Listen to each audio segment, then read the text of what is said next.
this man. Absolutely crazy. Let's get into it. I got their drip. He said, I got I their got their drip. body. Mm. We got their guns. We got their dope. And that's what we're going to talk about today. This man got on a gold Last chain. week we did a press conference as a result of a grand jury indictment for first-degree murder because this team, these guys at the top, sold the drugs that killed a 65-year-old lady. I told you last week that we would be back and talk now about this wire intercept investigation that we all worked on together. And let me highlight the people that worked with us so you have an idea of the complexity and the need for cooperation in order to successfully do these investigations. We're joined today by Brandon Sheely, who's going to be speaking from FDLE. They're our partners and we work together every day. Central Florida HIDTA is with us, Executive Director AJ Collazo. Homeland Security Investigations not attending, but they participated. U.S. Customs and Border Patrol, they participated. They're not here today. United States Postal Inspection Services, they're not here, but they participated. Auburndale Police Department, Lieutenant Austin Leal. The State Attorney's Office, obviously Nakora Orr, who is one of our heroes. She is the one in the engine behind this T3 and the search warrants because we have to have our prosecutors on board and reviewing and making sure we dot all the I's and we cross all the T's, and the core, it was remarkable. Brian Haas, our state attorney, is the very best. And because we all work so well together, you'll see the outcomes today. The medical examiner's office was very important in this investigation because in order to bring the first-degree murder charge that occurred as a result of this T3, we had to have their expertise in their work. And where would we be without the FBI? The Lakeland RA attending today, Special Agent Mike Glass and Brian Wilson. And very important to this entire process is our Chief of Police in the Bartow Police Department, Chief Walker, because he'll give you more details. But this entire Capital City crackdown occurred in Bartow. And Capital City, by the way, that is the county seat of Bartow. That's how we got Capital City. They said I had to explain that. I thought it was evident. At least it was to me. But the folks that I'm going to introduce you to and speak specifically about have been dealing drugs in Bartow for years. You're going to hear me talk about they have been to prison before. And you're going to hear about me talk about different amounts and kinds of drugs. So as we begin, let's talk he got pictures about our number one man. And our number one man, who should be here someplace, did I walk?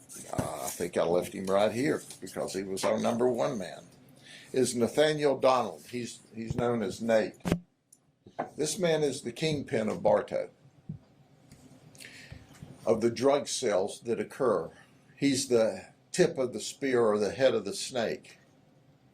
He's not a pharmacist, but those under his command will make sure that you have marijuana, fentanyl, crack cocaine, MDMA, all kinds of pills to include oxycodone, hydrocodone, ketamine.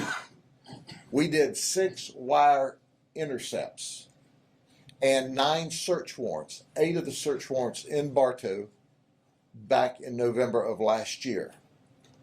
And guess what? $50,000 in drip. But I want you to imagine this for a minute. People continue to tell you that drugs are low level and nonviolent. They're anything but low level and nonviolent. Where you see $50,000 in drip, where you see, oh, that not so dangerous drug of cannabis, you see guns and you see first-degree murder from overdose. So I am over it. I am over it when people tell you that drugs are low level and nonviolent. And the men and women that you see here today representing the hardworking detectives, and I can tell you, my narcotics teams are the very best. They have to stand in the face of firearms like this when they serve search warrants. We have to spend the money on T3s, as we call them, wire intercepts, in order to effectively bring down organizational groups. And the reality is, Nathaniel or Nate is at the top, but let me introduce you to some of his workers. Troy Walker is the person that sold the drugs to our 65-year-old victim. She bought these drugs on a Saturday night. She took some of these drugs, and on Sunday morning, she was walking out of her house to church when she collapsed. So she died so Nate could have this drip. Did you hear what I said? He's buying this drip from selling drugs to people on the streets, one of which died. And this is the first time in the history of the sheriff's office that we've actually monitored conversations about their scurrying around after she died from Troy selling this drug. So where did Troy get it from? What did he say? Another member, Brian Merritt. He got pictures of everyone. Brian is 42. He sold the crack cocaine to Troy. Crack cocaine. Troy sold the crack cocaine to our victim. Listen, he was released from prison for serving 4 years on a 3-year minimum mandatory where we arrested him before. He was still on probation from that time when we arrested him again. This is really kind of the pivot guy in Bartow. He is the main street pusher, the main connection between him and those that are selling and using on the streets. 32 people are listed here, but we're focused. 32 people. Absolutely crazy. And the sheriff is wearing a drip. He said, focusing on this. He's already been to prison on 2 occasions, and now he sold the drugs to Troy, who had been to jail or prison on 2 occasions, and killed a 65-year-old lady. If these guys aren't in jail, if they're not in prison, they're selling drugs on the streets in Bartow. People don't, it's hard to turn their life around. And everybody in Bartow knows it, but they're afraid of them. Then you have Herbert Merricks. He sold Brian Myrick pills. Myrick would sell Merrick's cocaine. Myrick told Merrick that he fronts the pills to the girl so he can kind of get them coming back. And then he does other business with them.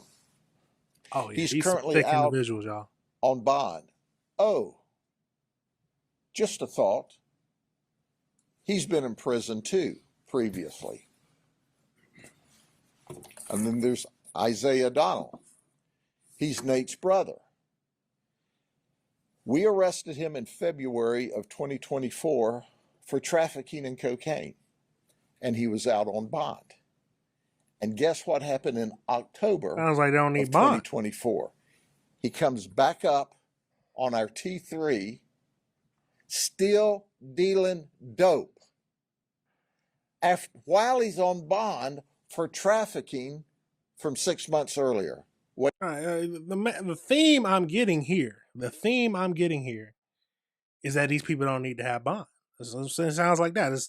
They're absolutely crazy. Let's finish up. We're not going to watch the whole thing, but you see, folks, these people will never quit selling dope if they're not locked up. I can see. And people die. And we have the empirical evidence that they die from it. Then there's Elijah Nahad. He's 23. He was the marijuana dealer. He's the connection from Orlando selling the marijuana. We caught him selling 11 pounds to Brian Myrick. And guess what? He came up on our T3 with a lot of details. Then there's Maco Caballero Medina. He's 24. He's from Venezuela. Now, this is part of the frustrating confluence of federal immigration issues and local law enforcement issues. He's in this country illegally. And guess what? He was trafficking in MDMA. We caught him with a pound of it. We're waiting on the lab to return the results, but we caught him with a pound of what we believe to be ketamine. We had a trafficking warrant out for his arrest. We arrested him as part of the T3. He made bond. We had an immigration hold on him. So when he made bond, the feds came and picked him up because that's what they do when they're finished doing business with us. They picked him up and deported him.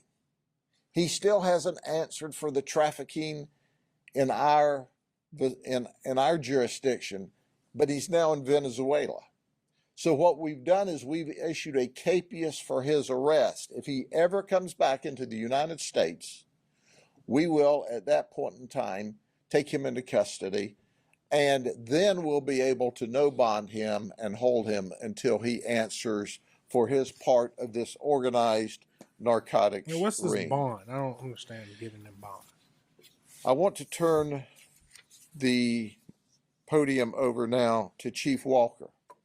It's an honor to work with him and the Bartow police officers on investigations.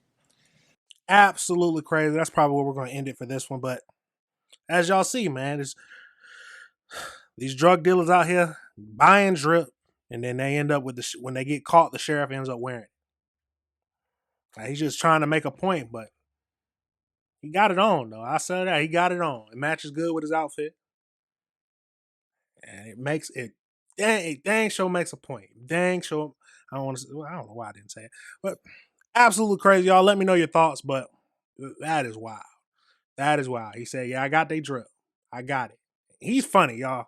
The Florida, oh my God, them down there, he does not play. And that's how that's how I want my police officers. They don't play about crime, and they're going to get them off the streets. Get them off the streets. But absolutely crazy, y'all. I had to bring that up because why not? Because the first image was just him with the chain on with the gun. Like, yeah, I got it. See, absolutely. He got the chain, the Cuban link bracelet too. He had it on him. He had it on him. But like I said, tell me your thoughts, y'all. Tell me your thoughts. Why do they keep getting bond? That's the question for me. Why do they keep getting bond when they're just gonna do it again? They're gonna do it while they're on bond. There's like, nah. They just let me out. It's over with. They don't feel like they're in trouble. Absolutely crazy, y'all. Absolutely crazy. All right, everybody. Remember, this is AC